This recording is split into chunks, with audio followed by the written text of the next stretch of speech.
Angedacht zwischen Rhein und Reben. Impulse aus dem Kirchenbezirk Germersheim. Macht macht immer kaputt. Stimmt das? Wenn man sich heutzutage in unserer Welt so umschaut, könnte man glauben, ja, leider stimmt das. Wenn Menschen Macht bekommen und sie nur einsetzen für ihre eigenen Ziele, wird es schwierig in unserer Welt. Schon der alte Plato hat einmal gesagt, wer in die Macht verliebt ist, sollte nie welche bekommen. Denn Macht ist nicht dazu da, dass sie mir selber dient, sondern dass sie anderen Menschen dient.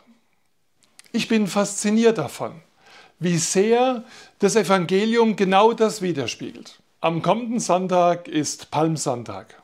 Jesus zieht ein in Jerusalem. Die Menschen jubeln ihm zu, schwenken Palmen als Zeichen eines zukünftigen Königs. Aber dieser König reitet auf einem Esel.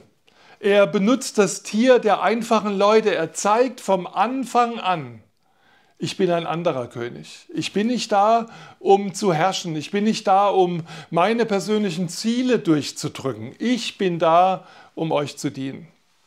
Das, was in der Folgezeit an Karfreitag und Ostern geschieht, bestätigt genau das. Macht in den Händen von Menschen, die anderen Menschen dienen wollen, die sie gebrauchen wollen, damit das Leben verantwortlich gelebt werden kann, ist etwas Kostbares. Macht, die nur sich selbst dient, zerstört. In diesen Tagen geht es darum, dass wir uns ganz neu faszinieren und begeistern und ermutigen lassen von der Art und Weise, wie Jesus mit seiner Macht umgegangen ist. Solche machtvollen Menschen braucht es heute, die andere ermächtigen, anstatt sie ohnmächtig werden zu lassen. Jesus hat einmal gesagt, wer unter euch groß sein will, der soll euer aller Diener sein. Das Wort mag ich aufgrund meines Nachnamens natürlich ganz besonders. Lasst uns doch mit unserer Gestaltungskraft, mit unserer Macht anderen dienen. Lasst uns etwas dagegen setzen, wenn Menschen den Eindruck vermitteln, Macht sei nur da, damit sie sich selbst verwirklichen können.